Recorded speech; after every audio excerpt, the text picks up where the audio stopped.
नमस्कार दोस्तों, कैसे हैं आप सब। तो आज की इस वीडियो में हम बक्सर के युद्ध के बारे में जानेंगे जो 1764 में हुआ था। तो सर्वप्रथम हम इसकी पृष्ठभूमि के बारे में जानते हैं। तो बक्सर की लड़ाई से पहले ब्रिटिश ईस्ट इंडिया कंपनी ने 1757 में प्लासी की लड़ाई जीती थी, जहां रॉबर्ट क्लाइव ने बंगाल के अंतिम स्वतंत्र नवाब सिराजुद्दौला को हराया था। कहाँ के नवाब थे सिराजुद्दौला? बंगाल के। क्लाइव ने प्लासी की लड़ाई जीती और सिराजुद्दौला को बद्दीच्युत कर दिया।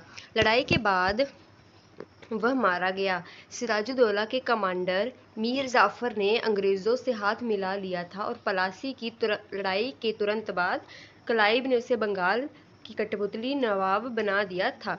कठपुतली नवाब होने के बावजूद मीर जाफर ने सत्ता के समीकरणों को बदलने की कोशिश की और डच ईस्ट इंडिया कंपनी के संपर्क में था, जो बंगाल में अपना विस्तार करने के भी इच्छुक था। इससे अंग्रेज नाराज हो गए, जिन्होंने मीर जाफर को हटा दिया। उनके दामाद मीर कासिम को बंगाल का नवाब बना दिया। दोस्तों ये ध्यान में रखिए कि मीर जाफर को हटाकर उसके दामाद, जिसका नाम था मीर कासिम,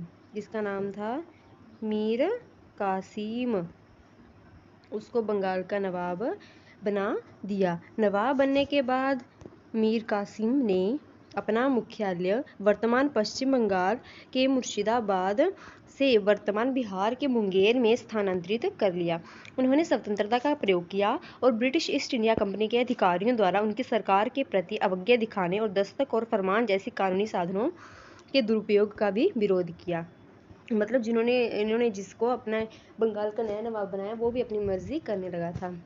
इसके अलावा मीर कासिम ने मुगल सम्राट और अवध के नवाब के साथ गठबंधन किया, जो ब्रिटिश ईस्ट इंडिया कंपनी के विस्तारवादी खोज के नाखुश थे। उन्होंने अंग्रेज़ों को मिलने वाले व्यापारिक लाभों को सीमित कर दिया। अपनी सेना को प्रशिक्षित करने के लिए विदेशी विशेषज्ञों को नियुक्त किया, जिससे ब्रिटिश ईस्ट इंडिया कंपनी भी नाराज हो गई। मतलब वो नवाब चाहते थे कि हमारे यहाँ के लोग भी शिक्षित हों और मतलब वो भी इनका सामना कर पाएँ, परंतु वो उनसे नाराज हो गए। आगे हम युद्ध के कारण जानते हैं। बक्सर की लड़ाई ब्रिटिश ईस्ट इंडिया कंपनी और बंगाल के नवाब मीर कासिम, अवध के नवाब शुजाउद्दौला और मुगल सम्राट शाह आलम द्वितीय की संयुक्त सेनाओं के बीच 22 अक्टूबर 1764 को वर्तमान बिहार के बक्सर में लड़ी गई थी। सबसे पहले आप जान लीजिए कि यह लड़ाई ब्रिटिश ईस्ट इंडिया कंपनी और बंगाल के नवाब ये एक तरफ थे, और ये बंगाल के नवाब मीर कासिम, अवध के नवाब शुजाउद्दौला और मुगल सम्राट शाह आलम द्वितीय, ये तीनों एक साइड थे। ठीक है दोस्तों। बक्सर की लड़ाई मीर कासिम के ब्रिटिश ईस्ट इंडिया कंपनी के बंगाल और अन्य हिस्सों में लगातार विस्तार करने के साथ साथ नवाब के कानूनी साधनों, फरमान और दस्तक के दुरुपयोग पर असंतोष के कारण हुई थी। मतलब उन्होंने कारण बताया है कि क्यों हुई थी। तो जैसे कि आपको मैंने पिछली वाली स्लाइड में बताया कि मीर कासिम जो हैं कि British East India Company Bengal के कई हिस्सों पर उन्होंने अपना विस्तार करना चाहा था, परंतु उन्होंने क्या किया कि उनका दुरुपयोग करना शुरू कर दिया था। यह लड़ाई गंगा के तट पर हुई और मेजर हेक्टर मुनरो के नेतृत्व में ब्रिटिश ईस्ट इंडिया कंपनी ने लड़ाई में निर्णायक जीत हासिल की। ये बात बहुत इंपॉर्टेंट है दोस्तों कि तब उनके मेजर कौन थे ईस्ट इंडिया कंपनी, तो हेक्टर मुनरो जो इनके थे वो मेजर थे, जिन्होंने सेना का नेतृत्व किया। तो आगे है, मीर कासिम बंगाल सूबा के एक स्वतंत्र सम्राट के रूप में काम करना चाहता था। जो मीर कासिम था ना, वो चाहता है कि मैं बंगाल का स्वतंत्र राजा बनूं और बंगाल की भलाई के बारे में सोचूं, परंतु जो अंग्रेज़ थे उन्होंने उसको अपने अंडर रखा हुआ था और वो चाहते थे कि वो जो बोले वही वो करे और उनकी कुछ अच्छा ना करे, बंगाल के लोगों के लिए कुछ अच्छा ना करे। तो आगे है, उस अपने प्रशासन के कामकाज को सुव्यवस्थित करना चाहता था। उन्होंने ब्रिटिश ईस्ट इंडिया कंपनी द्वारा दस्तक और फरमान उपकरणों के दुरुपयोग का भी विरोध किया। उनके आर्थिक सुधारों ने महलों और प्रशासन पर खर्च कम कर दिया, जिससे ब्रिटिश उपनिवेशवादी नाराज हो गए। ये कारण हैं जिनसे बक्सर का युद्ध हुआ था। मुगल बादशाह शाह आलम द्वितीय और अवध के नवाब शुजाउद्दौला भी बंगाल और उसके बाहर ब्रिटिश ईस्ट इंडिया कंपनी के विस्तार और कंपनी की अनुचित व्यापार प्रथाओं से नाखुश थे, जो उनके आर्थिक हितों को नुकसान पहुंचा रही थी।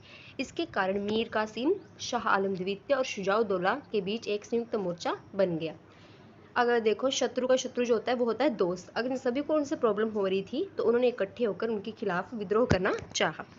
तो ऐसे ही हम लड़ाई की ओर आगे बढ़ते हैं। हालांकि ब्रिटिश ईस्ट इंडिया कंपनी के अधिकारियों ने अपने प्रतिद्वंदियों के मुकाबले व्यापारिक लाभ पाने के लिए मीर कासिम से तरजीही व्यवहार की मांग की, लेकिन नवाब ने झुकने से इनकार कर दिया।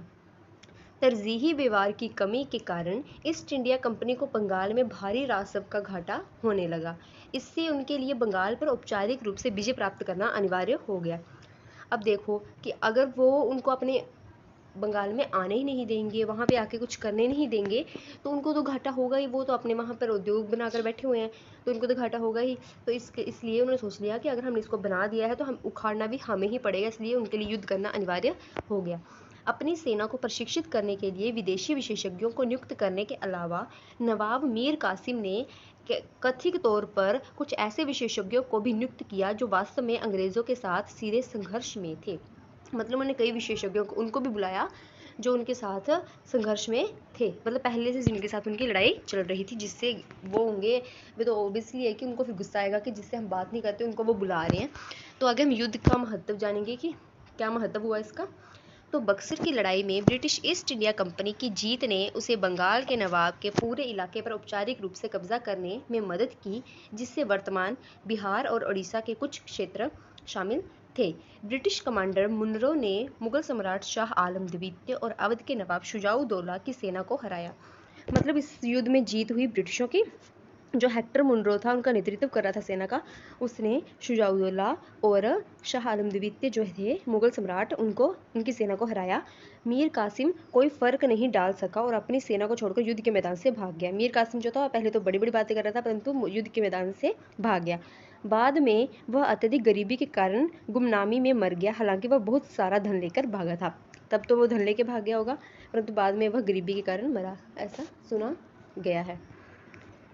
आगे है कि यद्यपि ब्रिटिश ईस्ट इंडिया कंपनी ने 1757 में प्लासी के युद्ध के बाद बंगाल के नवाब की स्वतंत्रता को समाप्त कर दिया था, लेकिन बक्सर के युद्ध में कंपनी को 1765 में इलाहाबाद की संधि के बाद अवध मुगल साम्राज्य पर राजनीतिक प्रभाव और पूर्ण नियंत्रण प्रदान किया। मतलब कि उन्होंने ईस्ट इंडिया कंपनी जो थी, जब उनका 1757 में प्लासी का युद्ध हुआ था, तो उन्होंने बंगाल की जो स्वतंत्रता थी वो समाप्त कर ही दी थी, परंतु अभी कुछ ऐसे परंतु कुछ कारणों के बाद, इलाहाबाद की संधि के बाद उनको नियंत्रण स्थापित करने में थोड़ी कठिनाई हो रही थी। इसलिए बक्सर की लड़ाई के बाद ब्रिटिश ईस्ट इंडिया कंपनी ने भारत में अपनी मजबूत पैठ बना ली, अपने औपनिवेशिक शासन की नींव रखी, जो 1947 तक चलती रही। दोस्तों, जब तक हमारा देश आज़ाद नहीं हुआ तब तक इनकी वो जो थी नींव बनी रही। तो आगे हम इसके परिणामों के बारे में जानते हैं, परिणाम एवं निष्कर्ष। तो बक्सर की लड़ाई ब्रिटिश ईस्ट इंडिया साम्राज्य और बंगाल के नवाब और अवध के नवाब की संयुक्त सेना के बीच एक सैन्य संगठन था। 22 अक्टूबर 1764 को वर्तमान बक्सर बिहार भारत में यह लड़ाई हुई। ब्रिटिश सेना का नेतृत्व बंगाल सेना के कमांडर हेक्टर मुनरो ने किया। भारतीय सेना का नेतृत्व बंगाल के नवाब मीर कासिम, अवध के नवाब शुजाउद्दौला, मुगल सम्राट शाह आलम द्वितीय ने किया था।